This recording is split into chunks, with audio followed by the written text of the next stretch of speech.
लायक, भय राम सब विधि सब लायक। हे तपोनिष्ठ,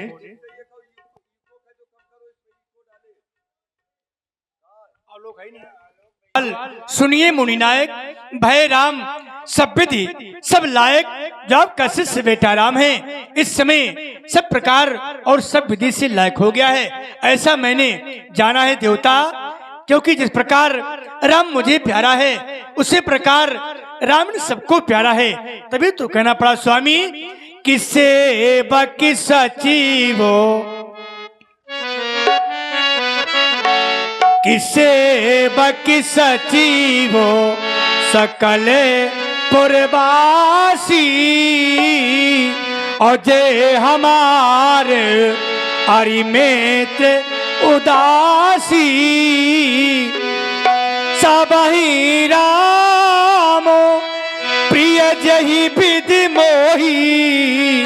जिस प्रकार राम मुझे प्यारा है उसी प्रकार राम सबको प्यारा है। आप सोचेंगे राजन तुमने कैसे जाना, तो अनुभव कैसे किया? तो यहाँ तक कि देवता विप्र सहित ये परिवार गुसाई, और करही छो रो रो किए नाई। जितना आपका ब्राह्मणों का परिवार है उसी प्रकार राम पर स्नेह करते हैं जैसे मानो मैं करता हूँ देवता। और मैंने अनुभव कैसे किया स्वामी? तभी तो नीत कहती है, जय गुरु चरानो ये रेणु सिर धारही, ते तज सकले विभो बस करही। संसार में कोई भी प्राणी हो जिसने अपने गुरुओं की और ब्राह्मणों की चरणों की पूजा अर्चना की है उसे हर वस्तु सुलभ है।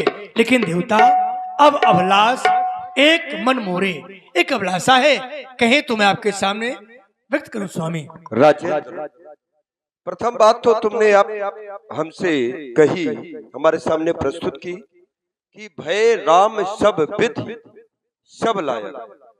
राम तुम्हारे पुत्र हैं और पिता की दृष्टि में पुत्र सयाना तो हो सकता है आयु पा करके, लेकिन पिता की दृष्टि में वो सब योग्य सब लायक नहीं हो सकता।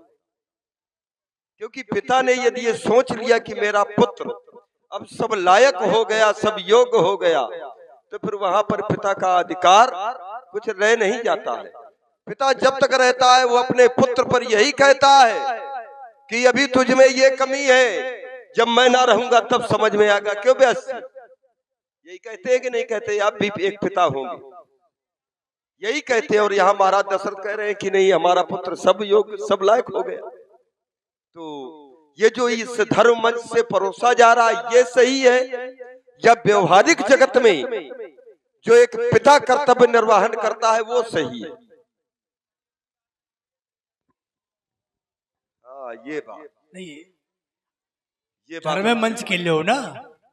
आइए नीचे आइए, अब हम तुमको भी समझाएं, अब ऊपर से थोड़ा समझाएंगे जब आमने सामने हो। चलिए, ये हम छोड़ रहे हैं, फिर कभी भविष्य में चिंतन करना। आपने कहा है कि अब अभिलाष एक मन मोरे, पूजी ही नाथ अनुग्रह तोरे। एक मन में अभिलाषा ने जन्म लिया है और वो अभिलाषा पूर्ण जब ही होगी जब आप उस पर कृपा करेंगे। लेकिन मैंने ये जाना है, राजन रावुर नाम जस सब अभिमत दातार, आपका नाम और यश ही संपूर्ण अभिलाषाओं को पूर्ति कराने वाला है।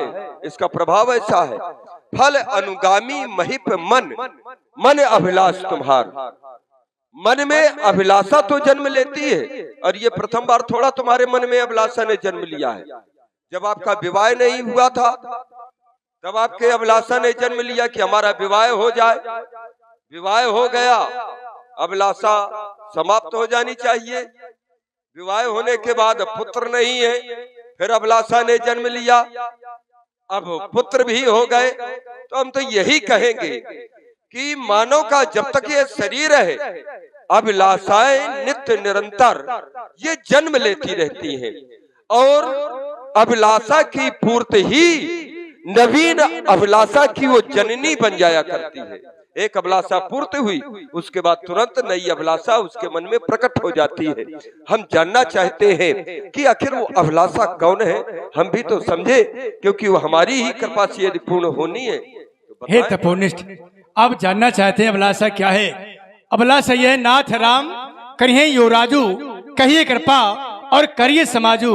मैं चाहता हूँ अपने बेटा राम को अयोध्या का राजपाट देकर और वन में जाकर परमात्मा का भजन करूं। हमारी जीत ये हो उछाऊ, अपने जीते जी ये सब करना चाहता हूं। कैसा ना हो, अंत में ये शरीर रहे अथवा ना रहे, इसलिए मैं यही चाहता हूं देवता कि अपने बेटा राम को राजा बना दूं और वन में जाकर परमात्मा का भजन करूं। अपने बेटा को क्या बनाने जा रहे हो? राजा। क्यों बनाने जा रहे हो? इसलिए कि अब मैं वन में जाकर भगवान का भजन करूंगा। क्यों वन में जाओ? क्यों?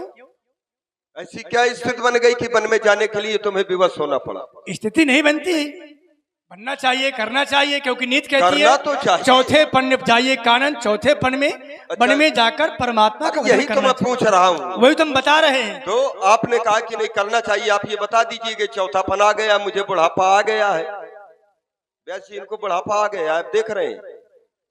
कैसे तुम्हें संकेत मिला कि मुझे बुढ़ापा आ गया? अच्छा, ये भी आप जानना चाहेंगे? अवश्य। है?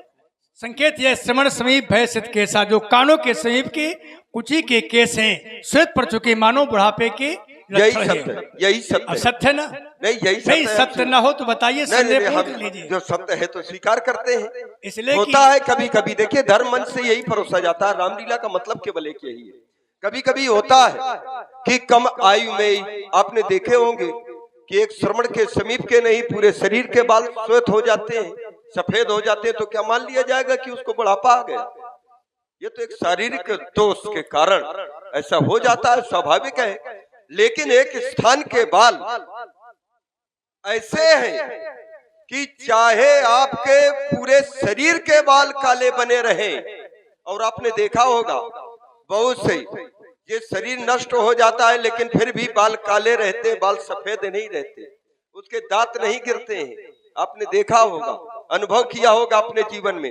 लेकिन एक स्थान के बाल ऐसे होते हैं कि यदि उस स्थान के बाल यदि सफेद हो जाए तो व्यक्ति को मान लेना चाहिए कि अब मुझे बुढ़ापा आ गया है।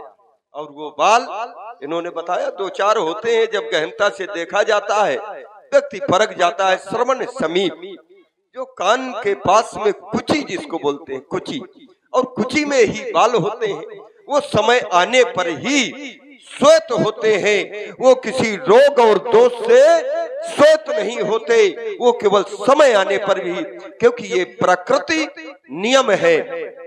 हृदय से साधुवाद है। संदेह दूर हो गया? नहीं, संदेह दूर हो गया, क्योंकि हम देख रहे हैं तुम्हारे सब काले बाल है ना। हाँ, देखिए सब काले, इसीलिए तो संदेह हो गया था। इसमें मत जाइए, इस पर आप जाएंगे तो ज्यादा चले जाएंगे, ठीक है ना?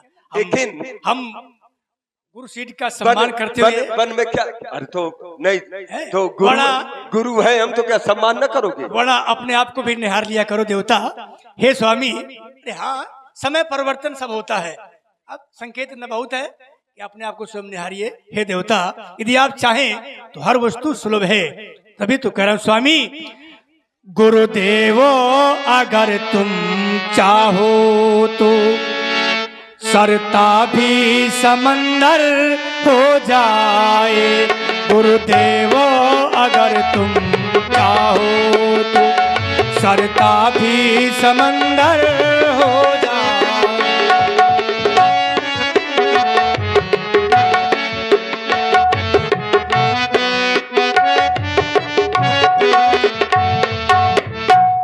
कंकड़ हीरा पत्थर मोती पुखराजी जवाहर हो जाए। गुरुदेव अगर चाहो तो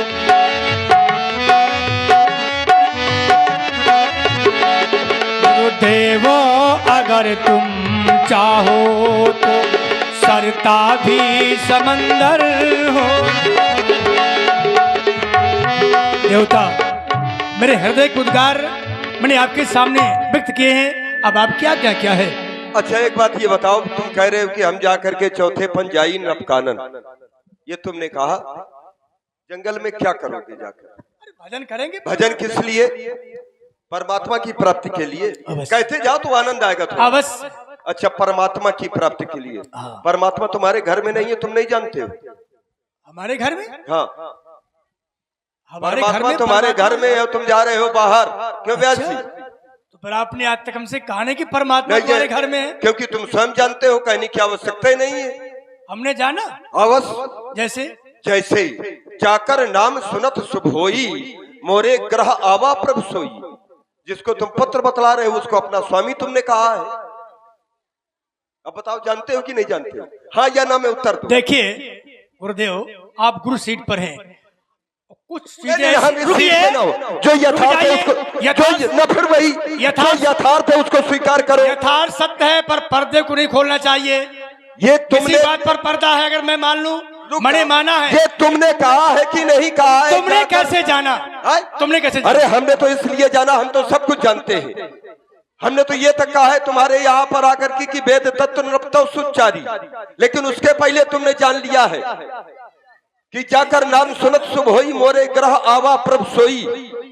और जब तुम्हारे घर में प्रभु आ गया तो जंगल में किसकी प्राप्त करने जा रहे हो? तुम ना जाए न जाए। तो तुमने ये क्यों कहा कि मैं परमात्मा की प्राप्ति करने के लिए जा रहा हूँ? संसार जाता है परमात्मा के लिए। तो जब संसार तुम्हारे घर में हो तो वहां पर क्या दूसरा परमात्मा है? तो मैंने अपनी बात रख दी। संसार अगर जानता है, संसार यदि जाता है तो क्या संसार के घर में परमात्मा है? देखिए, क्या संसार ये जान जाता है कि मेरे घर में परमात्मा है? और जिस दिन अगर ये जान जाए कि मेरे घर में परमात्मा है तो क्या वो जंगल जाएगा? देखिए भगवान, आप ऐसी सीट पर हैं कि उस सीट के आप घर में नहीं, तुम सीट की गरिमा रखो ही नहीं। हम थोड़ा कह रहे हो तुम हमारा सम्मान करो, लेकिन जो यथार्थता है उसको स्वीकार तुम करो, उसको स्वीकार हम करें। वैसी गलत बात है। यही जरा उससे बोलते जाओ तुम भी, क्योंकि बीच में तुम उससे बोलो चाहे इससे बोलो। हाँ, जो वास्तव क्या इन्होंने ये नहीं जाना कि मेरे घर में परमात्मा है? आपसे जानना चाहता हूँ। जाना है तो फिर वहां क्या दूसरा परमात्मा है? ये कह रहे हैं। अनुभव प्राप्त हुआ है, अनुभव मानो ब्रह्मानंद समाना, ब्रह्मानंद की अनुभूति प्राप्त हुई है, पर निश्चित नहीं हुआ कि ये परमात्मा ही आ गया है। नहीं, मानव ब्रह्मानंद ये नहीं हुआ, स्पष्ट तुम्हारा है। जाकर नाम सुनत शुभ होई, मोरे ग्रह आवा प्रभु सोई। वो मेरे ग्रह में। अब आगे पीछे क्या है? आगे पीछे क्या है? अब आगे तो मतलब क्या है? आगे क्या है? जब ये तुमने जाना तब सुख कैसा प्राप्त होगा? भाई, जब हमारे घर में अगर परमात्मा आ जाएगा तो फिर उस जगह सुख कैसा होगा? तो वो ब्रह्मानंद का सुख तो होगा। वो सुख तुमने भोगा कि नहीं भोगा? तुम्हारी सम्मति क्या? न जाए? न जाए बन? नहीं तो तुम, हाँ, हम कहते हैं कि न जाओ, हम कह रहे हैं कि न जाओ, हम कह रहे हैं कि न जाओ। क्यों? क्योंकि हम तुम्हारे जैसे थोड़ा है कि तो गुरुपीठ का तुम कह रहे हो सम्मान, हम उसका सम्मान कर रहे हैं। सुन नृप जासु, अब हम कह रहे हैं कि न जाओ। अपनी बात सुन नृप जासु विमुख पछताही, जासु भजन बिन चरण न जाही। जिससे विमुख होकर के जीव को पछताना पड़ता है। जासु भजन बिन चरण न जाही, जिसके भजन के बिना मन को शांति नहीं मिलती, वही भयउ तुम्हार तने सोई स्वामी। अब जब नहीं समझ में आ रहा तो हम फिर समझा रहे हैं। आप समझेंगे कि भयउ तुम्हार तने सोई स्वामी, राम पुनीत प्रेम अनुगामी वही राम। जाकर नाम सुनत शुभ हुई, जिसको तुमने पहले भगवान स्वीकार किया है। तो अब हम कहना केवल यही चाहते हैं कि अब केवल घर में रहो, क्योंकि तुम अगर वनवास बन जाओगे, वहां तपस्या करोगे, भगवान घर में है। स्थिति इस प्रकार की हो जाएगी कि कस्तूरी कुंडल बसे और मृग ढूंढे बनमाही। कस्तूरी मृग के कुंडल में होती है, नाभि में होती है, और जाकर के तुम जंगल में ढूंढता है वो कस्तूरी की साथ इधर हो उधर हो, लेकिन है उसके ही पास। तो वही स्थिति तुम्हारी है। अब हम कहना यही चाहेंगे, जिस कार्य को तुमने विचार किया है वेग विलंब न करिए नभ, साजिए सभी समाज, सुदिन सुमंगल तबही जब राम होई युवराज। वही दिन सुंदर दिन होगा, वही समय सुमंगल होगा जब राम अयोध्या के युवराज पद पर आसीन होंगे। हमारी ओर से स्वीकृत मिल गई है। अब जाकर के प्रजा